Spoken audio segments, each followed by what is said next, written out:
Yesterday was Chavdala Tevis, the art set of Tanya, whose Tanya we study every week, and also connected with Parshas Vaera, because the Shalah says that all the Moyadei Hashana, all the special events, the special occasions that we celebrate during the year, are alluded to in the Seder. This one is one we don't have to look very hard for, because it's actually alluded to in the name of the Seder. Alter Rebbe's name was Shnei Ur. Shnei Ur means two lights. And the Baal Shem HaKadosh said when the Alter Rebbe was born, he spoke about the Neshama Chadasha that came down to the world. And he said his name is Shnei Ur, Shnei Ur. Thank you for the tea. His name is Shnei Ur, because he's going to illuminate the world with two lights, the light of the revealed Torah and the light of the esoteric part of Torah, the Nigla and Nisra. That's why he's called Shnei Ur. So if you look at the word Vaera, which is the name of this week's Seder, so the first three letters of Vaera are Vav, Aleph, Reish, which make up the word Ur. Ur. The fourth letter and the last letter is an Aleph. The Aleph is the Reish Teva of the word Ur. We know in Lashon Kodesh we use Rashi Tevis, right? The first letter represents the entire word. The reason the first letter represents the entire word is because in the first letter of a word is contained the entire word. Just has to unravel. So you have the word Ur spelled out in full, which represents the revealed Torah. The word Ur is revealed and spelled out. And then you have the letter Aleph, which represents the word Ur, but it's not revealed. It's still concealed in the Aleph. That is the Ur of Nister, the concealed part of Torah, the esoteric part of Torah. And the Alter Rebbe's mission in this world was to illuminate the world with both lights, the light of the revealed Torah and the light of the esoteric part of Torah. That's why he's best known as the Baal HaTanya V'Shulchan Aruch. The Tanya being the esoteric part of Torah, and the Shulchan Aruch being the revealed part of Torah. I had the privilege of spending Monday night that I was at a Fabrengen with Rabbi Shmuel, and he shared something very fascinating.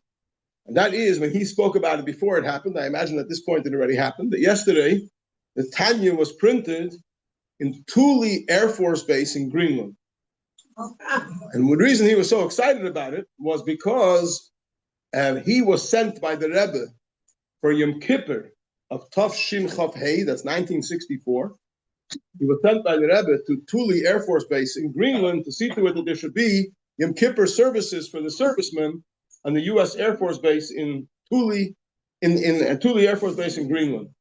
And he described in detail his experience, the challenges that there were to organize the trip, and how it all came together, and the interest that the Rebbe took in it, to the extent that he traveled on the Sunday night, on the 7th of Tishrei. His flight left Sunday night, the 7th of Tishrei, which was the day the Rebbe's mother, the Rebbe Tzimchana, who's actually her birthday is this coming Shabbos. Chav Ches Tevis is the birthday of the Rebbe's mother, the Rebbe Tzimchana, and she passed away on Shabbos, the 6th of Tishrei, Chav Shin Chav Hei, 1964. And so on Motzei Shabbos, Rabbi Lu got a message from the Rebbe's secretary, from Rabbi Chadikov, whether it came from the Rebbe or not was not clear, but to tell him that for Shmuel is Nishtakan Levayah. That for Shmuel there is no funeral. He shouldn't, Chas v'shalom, allow himself to get distracted by the Rebbe's mother's funeral and miss his flight to Greenland. So for Shmuel, there's no funeral.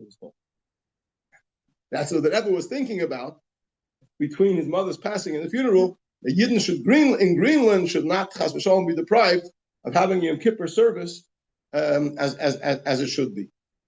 And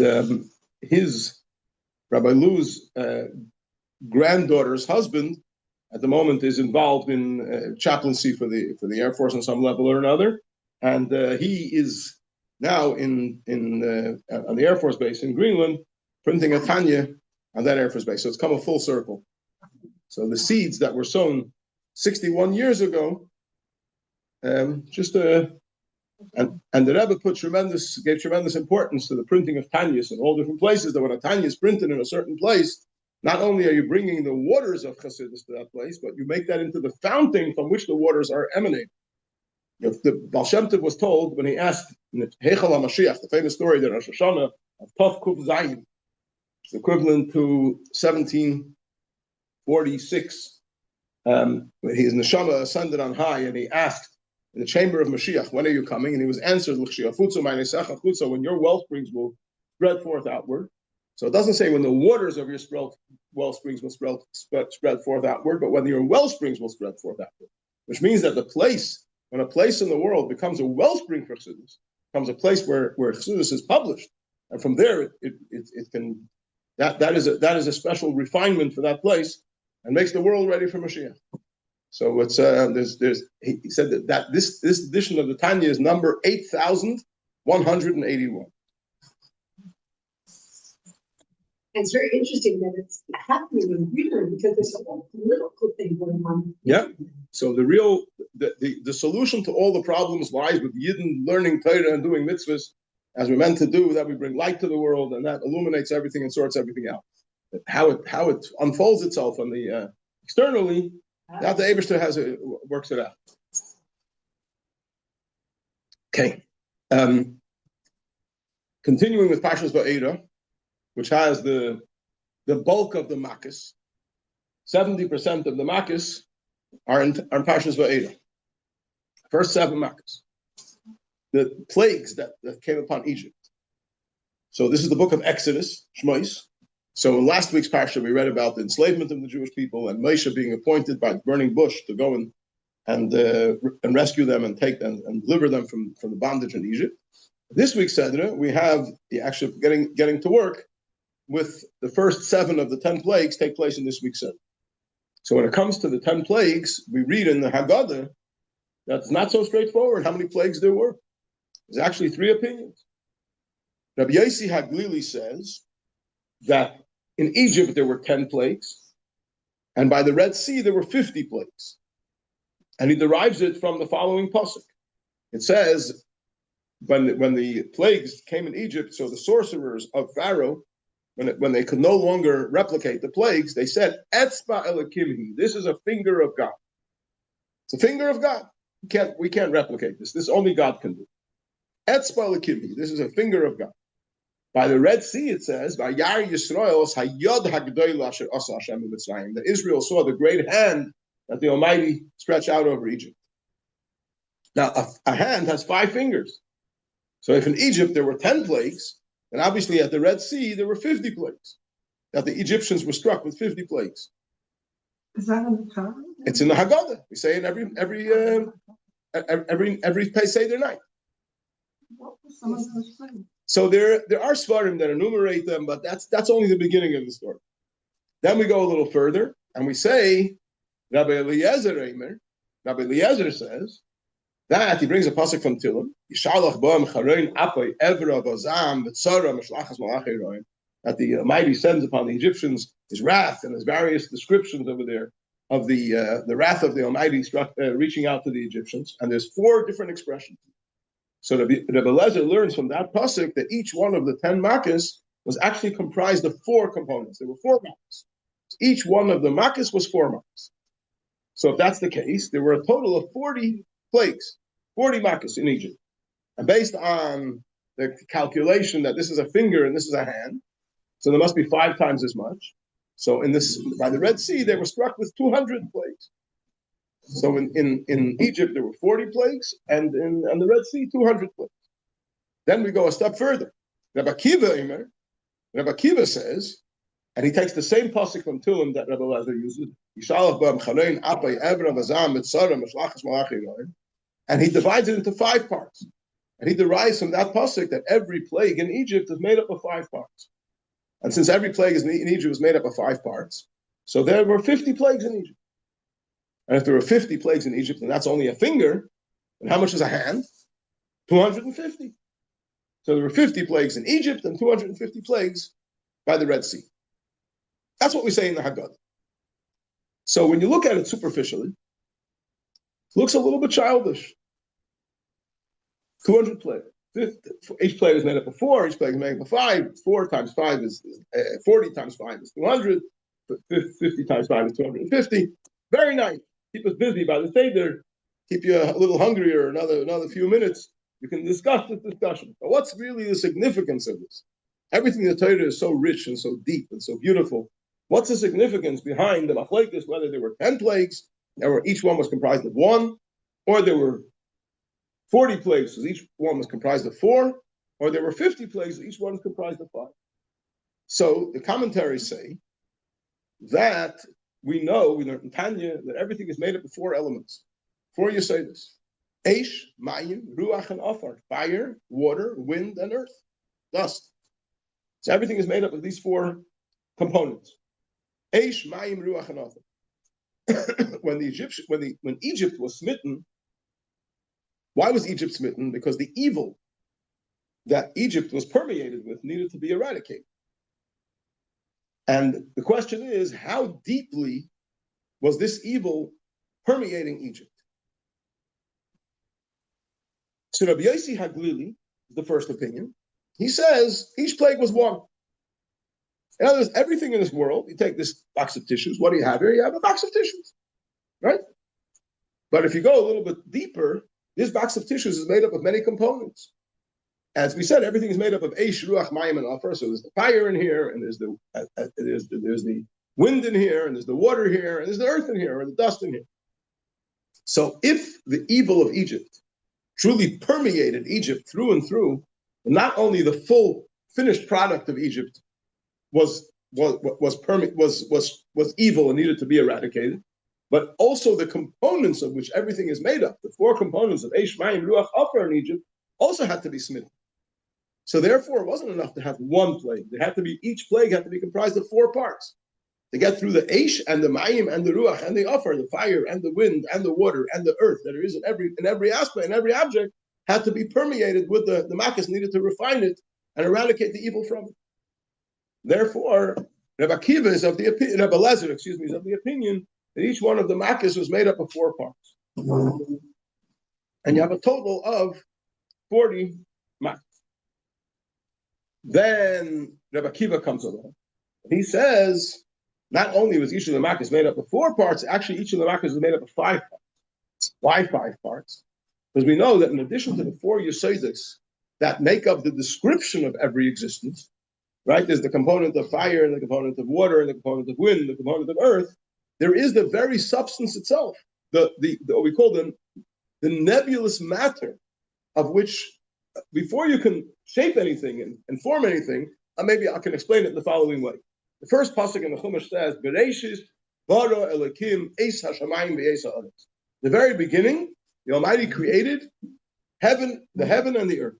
And the Torah uses the word eis hashamayim ve'eis ha'aretz. It doesn't just say shamayim ve'aretz, but it says eis hashamayim ve'eis ha'aretz. And our sages say that the word eis comes to tell you that not only were the heavens created at the beginning of creation, but all their hosts as well. Everything that there is in the heaven was also created at that first moment. The Eis Ha'aretz, the Rabbi Tzvaeha, and the Eis Ha'aretz comes to include all the hosts of the earth. So basically, at the first moment of creation, everything was created. Everything. So what was happening the rest of the 6 days?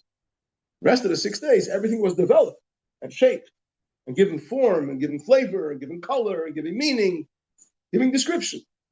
So there's the nebulous matter which was created the first second of creation, and then the shaping and the drawing and giving it description is what took place during the rest of the 6 days. So basically, in every single object, here's a spoon. Okay, so the spoon is made up of whatever it's made up of, and there's 4 different components. Welcome back. This is like bringing us back to the good old days.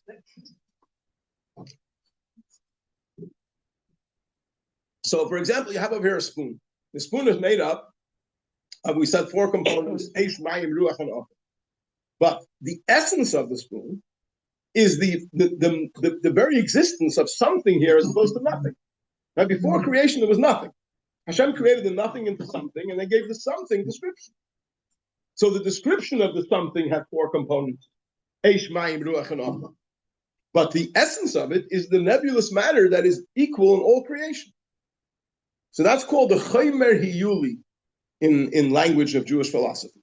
The nebulous matter from which everything is originally, the original existence, And that is shaped and flavored and described and colored and given everything that it needs to be what it is in the unique object that it is.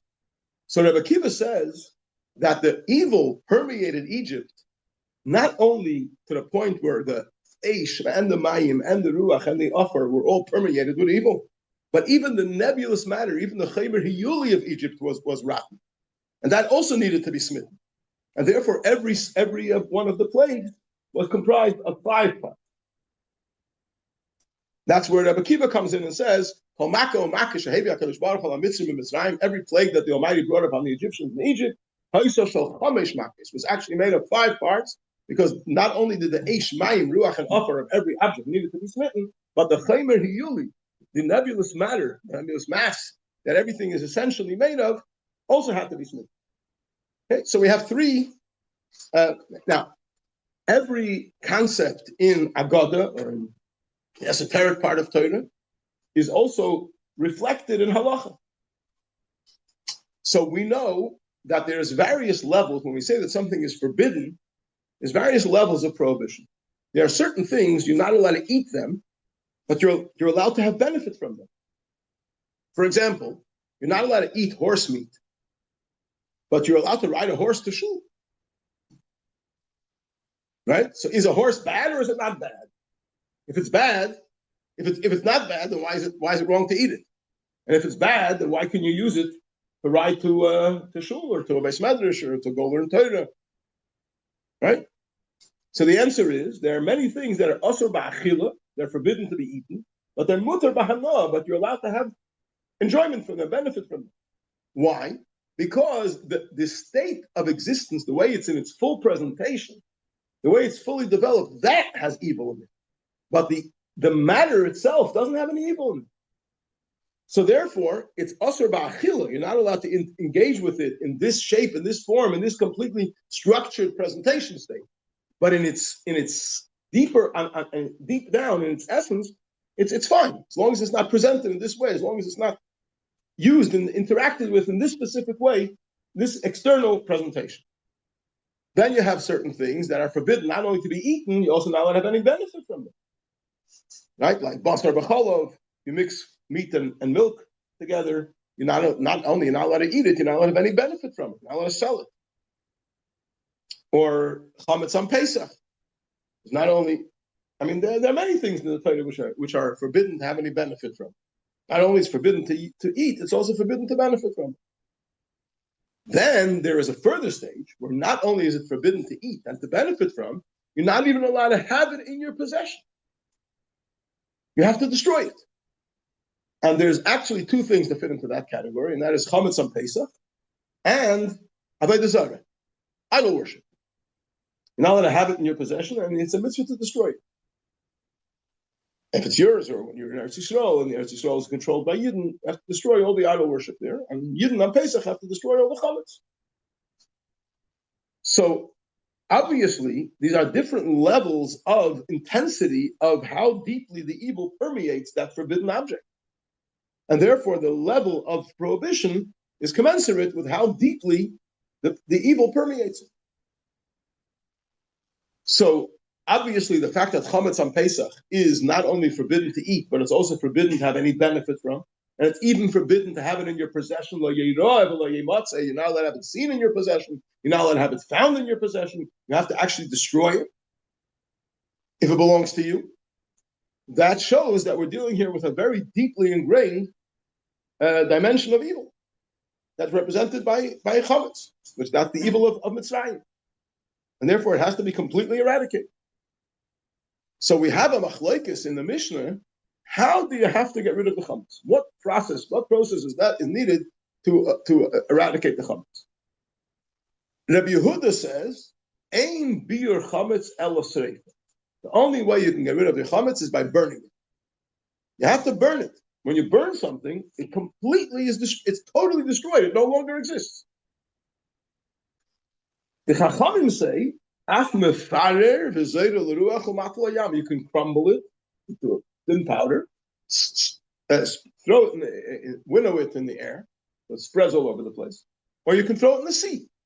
In other words, as long as you see to it that it's no longer in a state where it can be used by anyone for anything, that's good enough.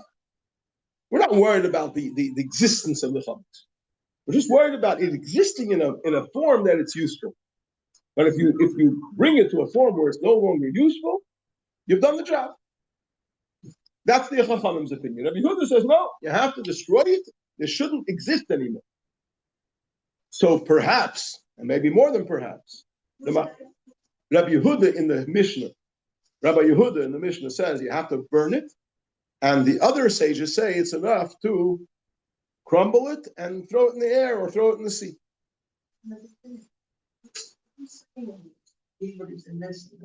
So we're started with a quote from the Haggadah, right? Where there's either each plague is made up of 4 components or 5 components. We're trying to understand a deeper meaning in it. But why is the meaning even there to say there's evil in Obviously, Egypt represents a very great evil, and it needed to be eradicated. The Egypt that enslaved the Jewish people, Pharaoh in Egypt, represents a very deep level of evil, which needed to be eradicated. And therefore there were 10 plagues, and therefore there was the drowning of the Egyptians in the sea. And the Jewish people were able to receive the Torah once they were completely elevated from the evil of Egypt. Right? Now we're trying to understand what would be the significance of the fact that the 10 plagues that brought about the exodus from Egypt, whether each one was made up of 4 or each one was made up of 5. And that's how we explained that based on the fact that there's 4 elements, and there's also the 5th dimension, which is the nebular mass of which those elements color and shape. And the question is, how deeply was the klipa and tumah, the impurity of Egypt, how deeply did it permeate Egypt? And therefore, how much was necessary in the project of cleansing Egypt from that evil? And that is reflected in our observance of the Yom Tov Pesach. So the chametz represents, on Pesach, the chametz represents ego and evil and selfishness and lack of subservience to the right purpose, to the right cause, which is the Almighty. Matzah represents subservience to God. And you have to get rid of the chametz and replace it with matzah when it comes Pesach. Correct? And that commemorates the exodus from Egypt. So obviously, there's a similarity between the way we get rid of the chametz and bring in the matzah to the way that the exodus from Egypt took place. They're connected. Correct? So now I'm explaining that the halachic discussion as to how chametz needs to be gotten rid of, whether it's enough just to crumble it and throw it in the wind, or you actually have to burn it to make sure that it doesn't exist in any shape or form anymore, is actually connected with this discussion that we had before between the 2 approaches of Rabbi Lezer and Rabbi Akiva as to whether or not, whether the essence, the mass, the nebular mass, the nebular matter of Mitzrayim was also permeated with evil, or was it just the 4 Yesodis, the 4 elements of Eish, Mayim, Ruach, and Afar that were permeated with evil, and 4 plagues were enough to rid it of that? So Rabbi Lezer, who says the 4 plagues would be enough, he's of the opinion, like the Chachamim, that it's okay just to crumble it and scatter it in the wind or throw it in the sea. As long as it can't be used anymore, it's good enough. You've done the job. You've gotten rid of the fire. You've gotten rid of the water. You've gotten rid of the wind. You've gotten rid of the dust. The fact that the nebula mass is still there, too bad. It's okay. It doesn't bother me. Rabbi Akiva says no. Rabbi Akiva holds like Rabbi Yehuda. And the Gemara actually says clearly that Rabbi Akiva holds like Rabbi Yehuda. That aim bir chametz ala sreifa. The only way to get rid of your chametz is by burning it.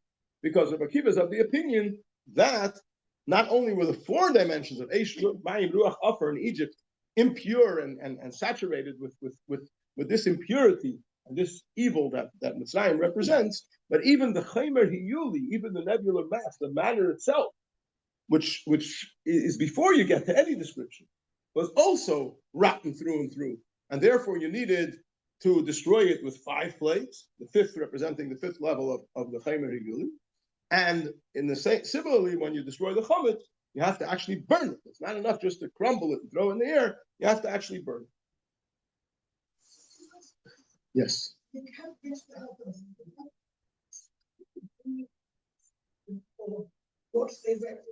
How many plagues there were? But there's a significance in religion where someone is saying, it talks to me first lesson, be able to You would. What's the rent? Okay, we can't learn the whole Torah on one foot. Okay? We have to say that. There's a lot of questions in the Haggadah, but if we take all the questions in the Haggadah, we'll be here until Pesach. Okay?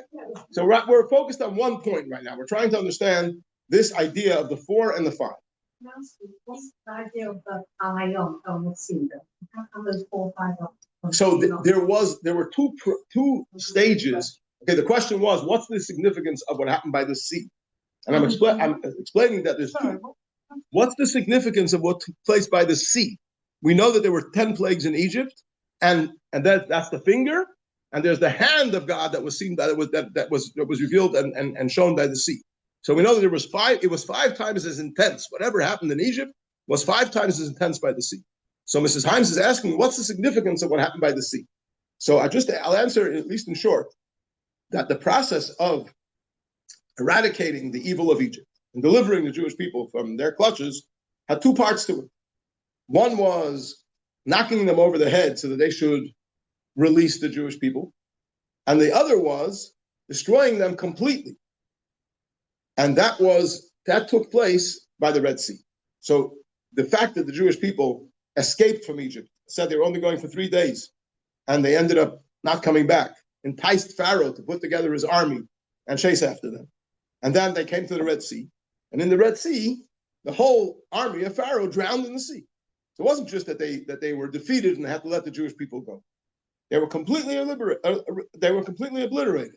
So this is the significance of this in our own experience is sometimes we have certain negative character traits within ourselves, and we have to neutralize them. But then there is much more than neutralizing them, eradicating them completely, obliterating them. And that is represented by the 2 levels of the exodus from Egypt and what took place at the Yam Suf. And that's why we have in the first day's Pesach, we celebrate the exodus from Egypt, and the last days of Pesach, we celebrate Kriyas Yam Suf, which is a much further stage of revelation of godliness and the eradication of evil, which is also why the last days of Pesach are also connected with the coming of Mashiach, because Mashiach will be the complete and final eradication of evil, and godliness will be supreme and dominant in the entire world. Okay, I'm saying that the last days of Pesach commemorate on a very simple level. They commemorate the splitting of the Red Sea. The 7th day of Pesach is when the splitting of the Red Sea took place. And that there, the Egyptians were not only smitten, they were obliterated. And that represents the fact that evil will not only be defeated, but obliterated. And that is also the time that we celebrate the coming of Mashiach. We have the Mashiach Suda on the last day of Pesach. I know you participate in the Mashiach Suda. So you know about that. So the Mashiach is going to bring complete deliverance to the world, where evil will be completely obliterated, and godliness will be dominant in everything. So that goes together with Kriyas Yam Suf, with the splitting of the Red Sea, which is not only the defeat of evil, but the obliteration of evil. Life is complicated. What can I do? I heard once that the sea split in 12. Yes, but as I said before, we're not going to do the whole Torah now on one foot. Okay, we're going to look. So, coming back to this is actually yes. You should have gone all together. Why did it have to progress? Okay, so the question is why the obliterating of evil? It should have happened all together. Why did it have to be in stages? Okay, so I think part of the answer is that at the end of the day, what's most important is what happens within ourselves. And within ourselves, we have 2 stages in the way we deal with the evil within ourselves. In the language of the Kabbalah and Chassidus, it's called iskafia and ishapcha. Iskafia means subduing the evil, and ishapcha means transforming the evil. So within ourselves, we have a Yetzer Hara, right? So what do we do with the Yetzer Hara? The initial treatment to give the Yetzer Hara is iskafia. Subdue it, knock it over the head, say, I'm sorry, I'm not going to give you what you want. You're not going to have what you want. You're not in control over it. You're not in. Yeah, you sometimes see a person walking with a dog, and there's a leash connecting the owner and the dog. You're not sure who's pulling whom, right? Who's in control? Who's the So we have to tell the Yetzer Hara once and for all. You're here to to serve me. I'm not here to serve you. I'm not taking orders from you. That is the concept of iskaf. Subduing it. We're not expecting the Yetzer Hara to stop having desires for the wrong things. We're just expecting him to get the message that he's not going to be obeyed. Yes, I'm saying that we all have a Yetzer Hara, an evil inclination, which represents the evil within us. Now, in dealing with this evil, there's generally speaking two stages. They're called in the language of Kabbalah and Chassidus iskafia, which means subduing, and ishapcha, which means transforming and overturning. So the first stage, when the Yetzer Hara comes along and makes various suggestions that are not consistent with the ethos of Torah and mitzvahs, first stage is to say, no, you're not getting your way. Not on. It's okay. It's okay that you desire it, but I'm not giving it to you. Not in speech, not in thought, and not in action.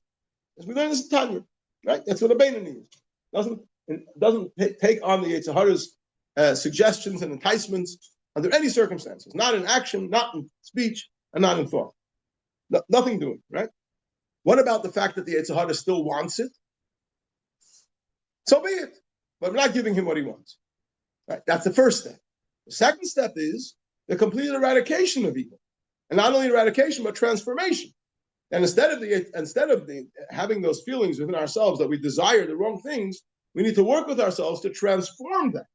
That either we should stop desiring the wrong things, or better yet, that power of temptation and that power of desire should be undressed from the garments which it's dressed in right now, which is the negative outcome, the negative results, and redressed in positive garments, positive structure. So instead of it being a passion for greed and for money and for honor and for all kinds of temptations, it should become a passion for godliness, a passion for Torah, a passion for Yiddishkeit, a passion for love of a fellow Jew, a passion for good things. The power of passion can still be there, but it should be restructured, and the evil within it should be totally eradicated and replaced with good. So this is why Yetzias Mitzrayim also came in stages, because the Yetzias Mitzrayim within ourselves comes in stages. Okay, so to move on. So Rabbi Yossi Haglili, if you remember at the beginning of the conversation, is the one who only talks about 10 plagues. 10 plagues in Egypt, 50 by the sea.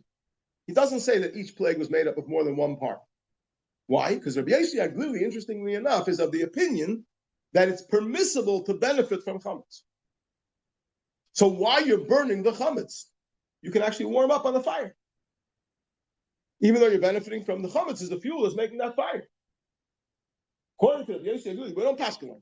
Allah is you're not allowed to benefit from chametz. But according to Rabbi Yossi Haglili, chametz is only asur ba'achila. It's asur to eat. It's not asur b'hamel. And we said before that an isur achila, when the Torah forbids eating of something, it does not forbid benefiting from it. It means that only in its present form, it's a problem. But in its essence, deeper down, it's not a problem. That's why you can ride a horse to shul, we said before, but you can't eat horse meat. Right? So according to Rabbi Yossi Haglili, chametz fits somewhere in that category. And therefore he says only 10 plagues. Each one was enough for one. But Rabbi Lezer, who says that it goes a lot deeper than that, the 4 elements of Mitzrayim were all permeated with evil and they needed to be eradicated. So he holds that chametz is not only forbidden to eat, also forbidden to have any benefit from it. And you have to get rid of it. How do you have to get rid of it? You have to make it that you shouldn't be able to have any use from it. So you have to crush it, throw it in the wind, throw it in the sea, make sure it can never be used. Right? But do you have to burn it? According to Rabbi Lezer, you don't have to burn it. Because he holds that the 4 Yesodus of Mitzrayim were permeated with evil, but the Chaymer Hiyuli, the nebular matter, that is the essence of it, not necessarily. So therefore, it doesn't have to be burnt. As long as it has no use whatsoever, you've destroyed it to the point where it has no usefulness whatsoever, you've done the trick. Comes along Rabbi Akiva and says, no, each plague was made up of 5 parts, which means it struck the Eish, Mayim, Ruach, Afar within every single thing in Egypt, plus the essence of it, the Chaymer Hiyuli, the matter, the nebulous matter from which all existence is made. So therefore, according to Rabbi Akiva, follows the opinion of Rabbi Yehuda, Ein B'yer Chametz Ala Sreifa, you have to burn the chametz. because that's the only way you're going to get rid of not only the structure of the chametz, not only the usefulness of the chametz, but the very essence of it. So it all fits together. Now, if you want to take this a step further, when it comes to something which is forbidden to have any benefit from it, so generally benefiting from things is connected with eating. Why? Because all benefit leads to eating. And the way it's described by the Mefarshim is the following. If I say, I can't eat this box of Cheerios on Pesach, but I can sell it, right? So if I sell it, that means I get money for it. With that money, I can buy tangerines and eat the tangerines. So I'm eating the product of the Cheerios. So I'm benefiting from it. Is it called Hano Hamaviyah L'Dei Achilah? It's a benefit that can lead to a possibility of eating. Not eating the forbidden thing, but I'm eating something else as a result of that forbidden thing. So I'm still eating, in a certain sense, I'm eating that forbidden thing because I'm eating the product of that forbidden thing, which I gained by selling it. Yeah, the same thing is also if you give a gift, because we know that when you give someone a gift, you crystallize and strengthen the relationship. And the way it works with human beings is I give you a gift, you give me a gift, I help you, you help me. So by giving someone a gift, I'm also benefiting from it. So therefore, it's forbidden to give a guy a gift on Pesach of chametz. Because by giving him a gift on Pesach, you're benefiting from the chametz. As a result of the favor that you're doing him, he's going to do you a favor. And yeah. So therefore, practical question. Are you allowed to feed a dog? And this is a very important, it's a very negative question for a lot of people. Are you allowed to feed a dog on Pesach chametz? A lot of dog food is made of chametz. Right? Are you allowed to feed a dog chametz? And we all know if it's your dog, obviously you're not allowed to, because you're benefiting from the chametz. Right? So you have to go. You have to give him meat. Don't give him chametz. Matzah balls if you want, but no chametz. Yeah, no chametz. What about feeding your neighbor's dog chametz on Pesach? You're allowed to feed your neighbor's dog chametz. Now you're not benefiting from it. Right? When it comes to your own dog, as a result of the fact that you're feeding him chametz, you're not going to have to feed him anything else. So you're saving money. So you're not allowed to allow chametz to help you save money. But if it's your neighbor's dog, you're not responsible to feed your neighbor's dog. Are you allowed to feed your neighbor's dog? So based on what we said before, that giving a gift is a form of benefit, the answer is no, because by giving your neighbor's dog chametz, you are saving your neighbor money. And by your neighbor knowing that you're saving him money, your neighbor is going to naturally do you a favor in connection with it. So you're also benefiting from that fund. However, the question is, are you allowed to feed a stray dog chametz? You're not saving yourself any money, and you're not giving anybody that you know any favors. Right? So you're walking down the street, and you see a piece of bread on the floor. And there's a stray dog. And you pick up a piece of bread, and you feed it to the stray dog. And you wash your hands afterwards. You blowtorch them. Yeah, everything is fine. So you're not worried about. The question is that considered a prohibition on Pesach to have anah from chametz because you used it to feed a stray dog? So in the Jerusalem Talmud, there's two opinions. One opinion says yes, you're allowed to because you're not having any benefit from it. Another opinion says no. The very essence of the chametz, you shouldn't be interacting with chametz at any level whatsoever, not even to feed a stray dog. So perhaps this machlekes in Yerushalmi is also connected with what we're talking about here. The machlekes between Rabbi Lezer and Rabbi Akiva. How much of the chametz? How deeply is the evil ingrained in the chametz?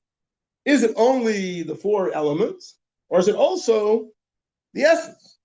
So if you say, let me just make the point. If you say it's only the four elements, then it has to be the type of benefit which can be some way translated into food, into something that you can actually benefit from. But if you say that the essence of it is evil, then having any interaction with it whatsoever, even if you can't translate it into dollars and cents at any level, is still forbidden.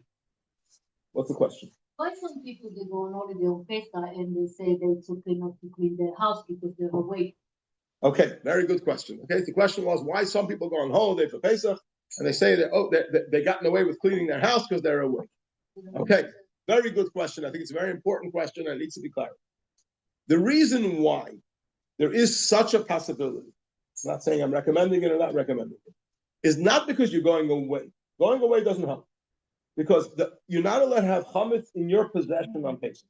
No matter where you are, if you have chametz in your possession, you are transgressing the prohibition of lo yeroah, lo yematzeh. Chametz shouldn't be seen in your possession. Chametz shouldn't be found in your possession. However, there is a concept of selling the chametz. Selling the chametz is you go to a rabbi and you make a legal transaction with the rabbi and you empower the rabbi to sell your chametz to a Gentile. Now, if you sell your chametz to a Gentile with a legal contract, a legal transaction, then the chametz that's in your house is not yours. So if it's not yours, it's not your problem. So you're not interacting with it because you're not home. Your house is locked up for the entire Pesach. It doesn't belong to you because it's sold to a Gentile. Yeah, and so you don't have any of these issues. Yeah, but what about people that they rent their house to someone while they're away? So there's a whole discussion whether so if you're renting it to a Gentile, that's not a problem. You have a problem with the kashrus of all your kelim after Pesach. You have to lock up all your closets where you keep kosher things, or else you have a shiloh with everything. But if you rent it to a fellow Jew, then there's a whole question on who is responsible to have b'dikas chametz there, and who's responsible to get rid of the chametz, who's responsible to make sure that there's no chametz accessible. And this is a complicated question. One has to know the answer to. It's not so straightforward. Okay. Quite difficult to do this for a whole week of Pesach. And yet the day after Pesach, they're suddenly. Okay, brilliant question. Okay, the question was, how is it possible to say that on Pesach everything is so chametz? Pesach is just terrible. It's the worst thing in the world. We're not going to stay away from it with a 10-foot pole. As soon as Pesach's over, it's fine. You can have chametz, right? And take that question to one step further, and that is that it comes a few weeks later on Shavuos. Not only is it okay to have chametz, but even in the Beis Hamikdash, where all year round there was a Pesach kitchen in the Beis Hamikdash, all the karbanos, all the meal offerings were all Pesach. But on Shavuos, they brought the shtei halechem, the 2 loaves of bread in the Beis Hamikdash, where it says chametz te'afena. They must be baked into chametz. The only time you had chametz in the Beis Hamikdash, the exception was carbon toida. Carbon toida had to be accompanied by 40 loaves, out of which 30 were matzah and 10 were chametz. That's why on Erev Pesach and a Chalamayit Pesach we don't say Mizmer L'Soida, because Mizmer L'Soida commemorates the carbon toida, the thanks offering that brought in the Beis Hamikdash, and over there you didn't use chametz. So this is really a topic on its own that deserves an entire shiur. But just to answer it in a nutshell. Chametz represents ego, represents self-expression. Right? I'll do whatever I feel like. Just like the dough. What is it? What's the difference between chametz dough and matzah dough? Chametz dough rises, does what it wants to, right? Matzah dough is disciplined dough. You knock it over the head, you make sure it doesn't rise. You poke it, you roll it quickly, you don't let it rise. That represents discipline, right? So generally speaking, I'll do whatever I feel like. Doesn't sound very holy, right? I'll do what I know I'm required to do, and I'll make sure I'm doing it the way I'm required to do it. That's the service of God, right? So matzah represents serving Hashem properly. Chametz represents whatever I feel like, right? The question is doing what Hashem wants as opposed to what we want, is that the end all and be all? Or is the ultimate goal to get ourselves to be fascinated and excited and thrilled with the will of Hashem? In other words, is it enough that I say, okay, I'm going to study Torah now. I'm not going to speak Lashon Hara. Even though I really want to speak Lashon Hara, I'm going to control myself and put a lock on my mouth. And instead, I'm going to read a book that speaks about holy things. Right? But it's not what I want to be doing. If I could do what I want, I would do the opposite. That means my actions are in the service of Hashem, but my inner self is not where it's supposed to be at all. Right? The real goal is to transform our inner self, that we should be passionate about what Hashem is passionate about, so that our chametz should become holy. Our chametz should be enlisted in the service of Hashem. So the beginning, the first step, as I explained before, is kafiyanas hapta.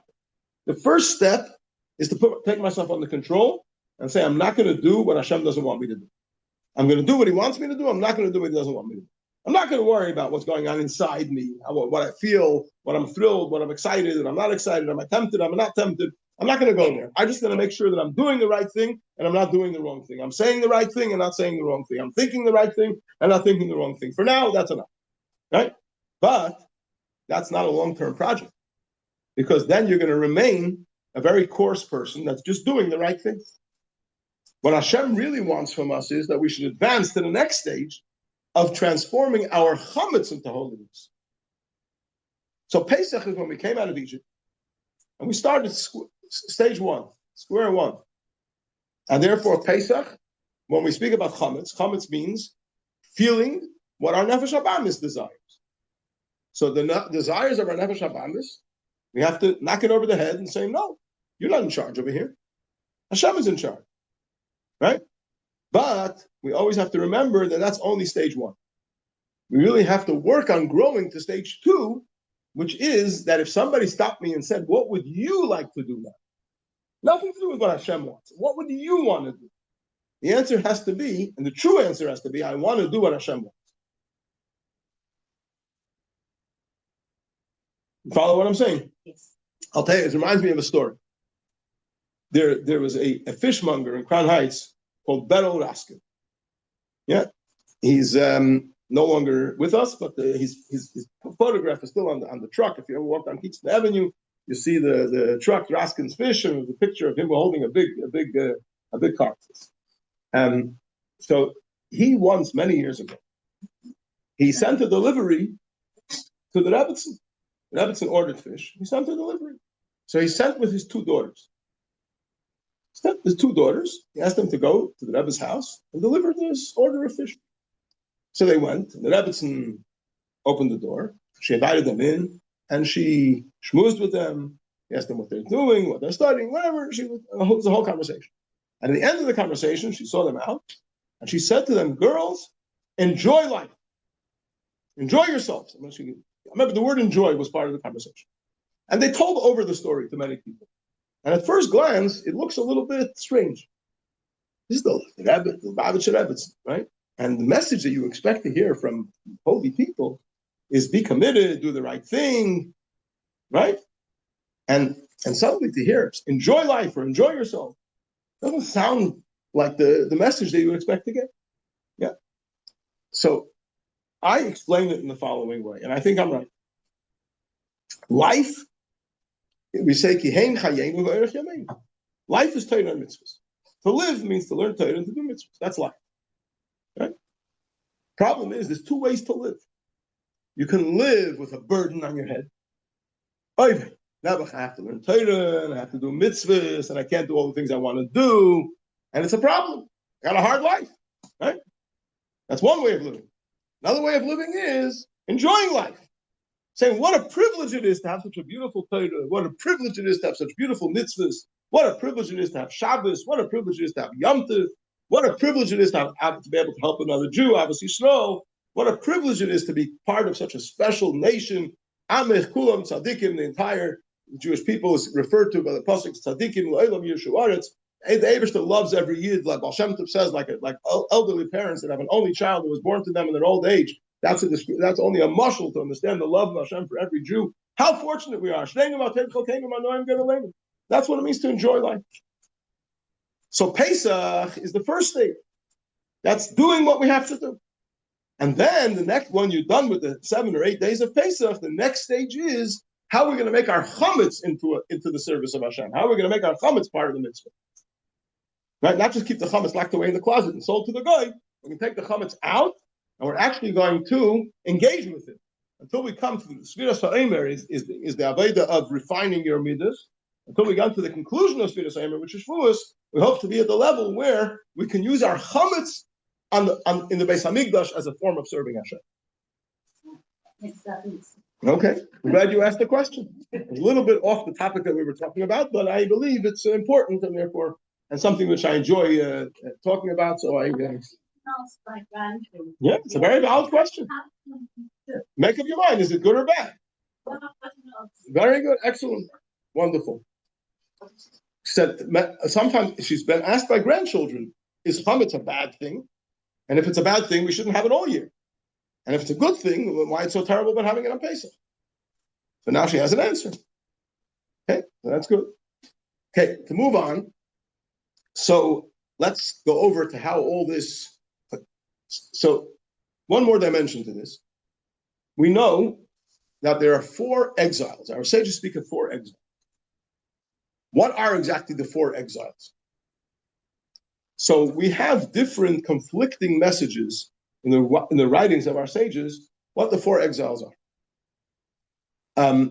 For example, the Medrash on the pasuk v'haaretz hoisos soihu v'vayu v'chayshach opnei soim. The world was chaos and confusion and darkness upon the deep. So it says that toihu refers to Golus Bavel, the exile in Babylon. Vavoihu is Golus Parasumadai, Persia and Media. Paisha, darkness, is Yavan, is the Golus of the Greeks. Greeks conquered the world from the Persians, and we suffered quite a bit under them. The whole story of Hanukkah. They conquered Eretz Yisrael, and they gave us a rough ride. And then there's Tahaim, the deep, refers to Golus Edom, the Edomites, the Romans. So there's 4 levels. There's the Babylonians, the Persians, the Greeks, and the Romans. Those are the 4 exiles. In other places, and I'm just giving one example of the matter. There's many places in Chazal where it talks about the 4 exiles in this order. In other places, for example, the Gemara Megillah says that the Shekhinah is always with the Jewish people. The divine presence is always with the Jewish people. When the Jewish people were exiled to Egypt, the divine presence was with them. And it brings a verse that substantiates that. When the Jewish people were exiled into Babylon, the divine presence was with them. And brings a verse to substantiate that. When they're exiled into Persia and Media, again the divine presence was with them. And when they're exiled into Edom, which is the Roman exile, the exile that we're in now, again the divine presence is with them. And when they'll be redeemed through Mashiach, the divine presence will come out of Golus with them. And then it says that not only will Hashem take us out of exile, but he will come out of exile with us. So the question is, which are the 4 exiles? Is Egypt one of the 4 or not? So when we say that Egypt is not one of the 4, the explanation given is that Egypt is the source of it all. It's the essence of it. There's 4 different manifestations, but the essence is the exile in Egypt is the essence of this concept. And this is explained in Kabbalistic terms. We have the Hashem's name, Yud Kei Vav Kei, has 4 letters. Yud Kei Vav Kei. So all the 4 Golusim are the antithesis of the 4 letters of Hashem's name. The little stroke on top of the Yud, the Koitzer Shel Yud, the thorn on top of the Yud, that is the essence of it all, which is manifest in the 4 letters of Yud Kei Vav Kei. So Mitzrayim is the antithesis of the Koitzer Shel Yud, of the thorn on top of the Yud, which Kabbalistically is Keser, while the 4 Golusim, the 4 exiles of the 4 exiles of Bavel and Parshas and Madai and Yavon and Edom, they're the 4 manifestations of this essence. Okay? And sometimes we say that Mitzrayim is also one of the 4. So what is it dependent on? It's dependent on the same conversation. If we say that Mitzrayim wasn't just the 4 levels of Eish, Mayim, Ruach, Afer that were permeated with the evil of Mitzrayim, but it was actually the essence as well, the Chaymer Hiyuli, then we're saying that Egypt is the essence of the problem, which has 4 manifestations in Paras, in Babel, Parasomada, Yavon, and Edom. If we say that Egypt is also only in the four levels of Eish, Mayim, Ruach, Afer, it's one of the 4. What does all this mean practically? So we're limited on time, but I'll try and explain it simply. We've discussed many times in this year, and Mr. Safran has a special simon of AIEOU, that there's 5 levels to the neshama. Nefesh, Ruach, Neshama, Chaya, Yechida. Nefesh is connecting to Hashem in our actions. Ruach is connecting to Hashem emotionally. Neshama is connecting to Hashem intellectually. Chaya is connecting to Hashem in the super rational will, which transcends intellect. And Yechida is the essence of the connection that a Jew has with Hashem, which is expressed in the Shiur. So the question is, we have to get out. Yitzias Mitzrayim. Mitzrayim means, as we read in today's Hayom Yom, those that read today's Hayom Yom, Mitzrayim is made Tzorim and Gvulim, boundaries and limitations. Yitzias Mitzrayim means to get out of the boundaries and limitations. So each and every one of us has our boundaries and limitations in our service of Hashem that we need to liberate ourselves from, become liberated from. We need to have Yitzias Mitzrayim. Chayiv Adam Lireis Atzmei Kilu Hu Yatza Hayom Mitzrayim. Every day a person has to experience Yitzias Mitzrayim. We have our Meitzarim Ukbulim, we have our boundaries and limitations, and we have to be liberated from those boundaries and limitations. At what level do we have the boundaries and limitations? So everybody's different. The worst and most dangerous situation is if a person has boundaries and limitations in his level of nefesh and is connecting with Hashem through the practice of Torah mitzvahs. So if I'm not doing what I'm supposed to be doing properly, or I'm doing what I'm not supposed to be doing, then I'm in boundaries and limitations at the very basic level of nefesh, which is action. And I need urgently, call 999. You need to get out of Mitzrayim quickly. Yeah, whatever it takes. What happens if a person is in a good state when it comes to his action? He's doing all the right things and not doing anything wrong. But emotionally, he's in Mitzrayim. He doesn't have the love for Hashem that he should be having. He doesn't have the fear of Hashem that he should be having. Emotionally, he's not in the right state. There are boundaries and limitations on his emotions in his connection to Hashem. So that's another level of Yitzias Mitzrayim. Yeah. Then there's your person is in the right state in action, he's in the right state in emotion, but intellectually he's experiencing boundaries and limitations. His understanding of the greatness of Hashem is not where it's supposed to be. His understanding of the greatness of an neshama, the greatness of Torah, all those things are not. He's not on the right page. So he needs to get out of Mitzrayim on the level of neshama. He might be out of Mitzrayim on the level of nefesh, on the level of ruach, but he needs to get out on the level of neshama. Then you have a person who's on the right. Everything is in order with his action, with his emotion, with his intellect. But when it comes to making super rational commitments, which are above his intellect, transcend his intellect, it's a hard thing for him. There's nobody home.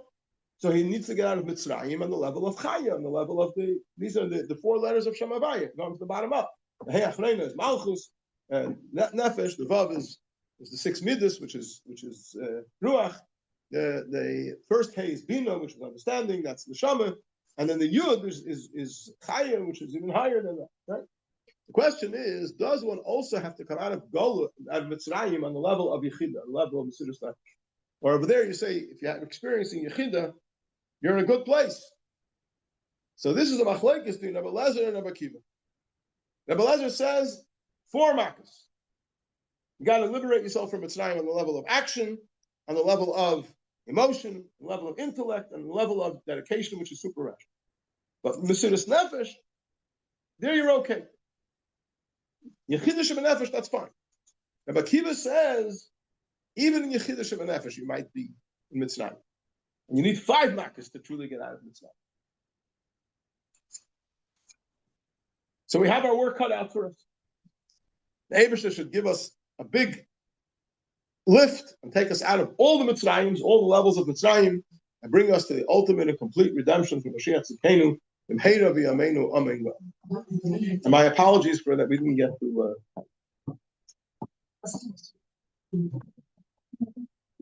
Sometimes you have